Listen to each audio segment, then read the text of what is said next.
Banje kubasuhuza abakunzi b'ikinyamakuru Rwanda Magazine hose. Uyu munsi nibwo hari ikinyamakuru kimwe cyizewe hano mu Rwanda nacyo kimaze gutangaza ko match ya APR na Rayon izaba tariki 19 ko yasimburwa hakabamo match ya Gasogi na APR akaba arizo zikinwa.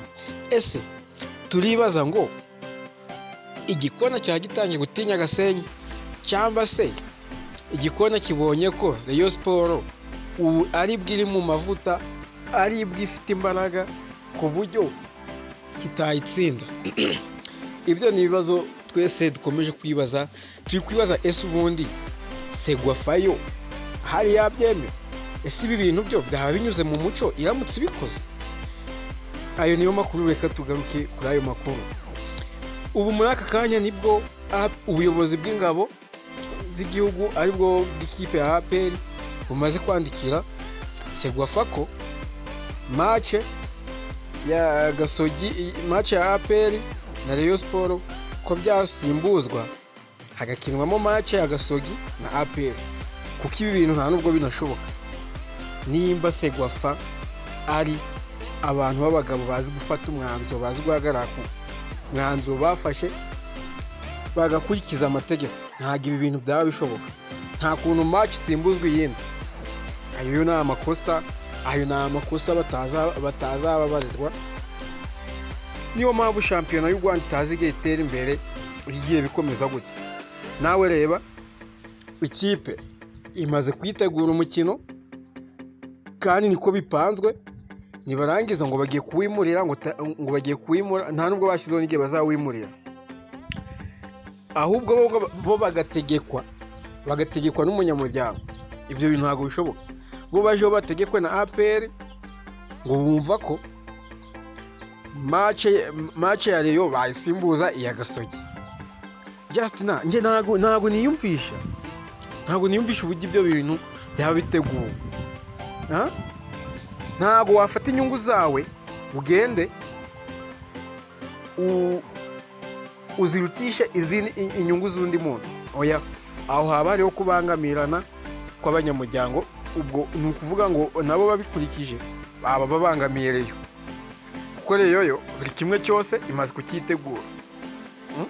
Urabona imikino ya gishuti iri gushakisha, kuko dore nko ku munsi w'ejo nibwo ifite umukino na Mukura.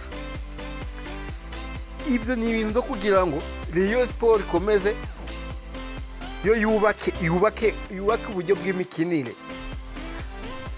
Umutoza abone abakinnyi azakoresha kuri match ya APR. None nawe urumva ko nimba bagiye kusimbuza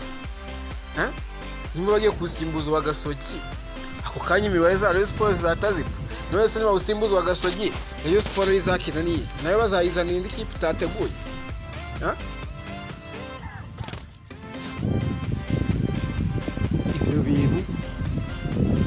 Ibyo bintu rwose ntabwo bishoboka. Bagomba gukina nk'uko byateguwe, nk'uko karandiriye ibivuga. Ntabwo ari ukuvuga ngo hajemo wenda ikibazo n'ubundi ikipe y'igihugu. Oya, ibyo ntabwo bishoboka. Rayon Sport bera gukomeza kuyipfukiranya. Abavandimwe ndabasabye muze natwe duhaguruke ikipe yacu. Ikipe yacu kugirirwa n'amafaranga n'ugukina. Aka kanya bamaze guhemba ukwezi kwa 8, ukwa 9 n'ukwa 10 nako kugiye kuza, ntabwo bahemba. Ariko se tukeka ko turamutse dukinye match ya 19 amafaranga twahita tuyabona yo guhemba abakinnyi. Ibi bintu ntabwo bishoboka. Muze dufatanye tubirwanye kwa rugohotera ikipe yacu ya Rayon Sport. Igikora nta bindi cyatinya. Ngabo Robben niwe mukanya wahoze agereranya abakinnyi, akavuga ati se abakinnyi ba APR, abakinnyi ba Rayon, akavuga umukinnyi ku mwanya we. Ako twasanze nta bakinnyi APR ifite barusha Rayon. Ku mafaranga barabarusha, ariko mu kibuga ntabwo babarusha.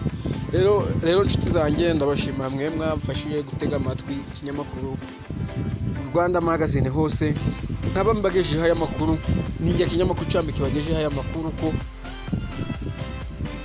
APR yasabye ko umukino wa Rayon Sport wasimbuzwa n'uwa Gasogi. Murakoze cyane, like, subscribe, share mubikore, ndabakunda cyane.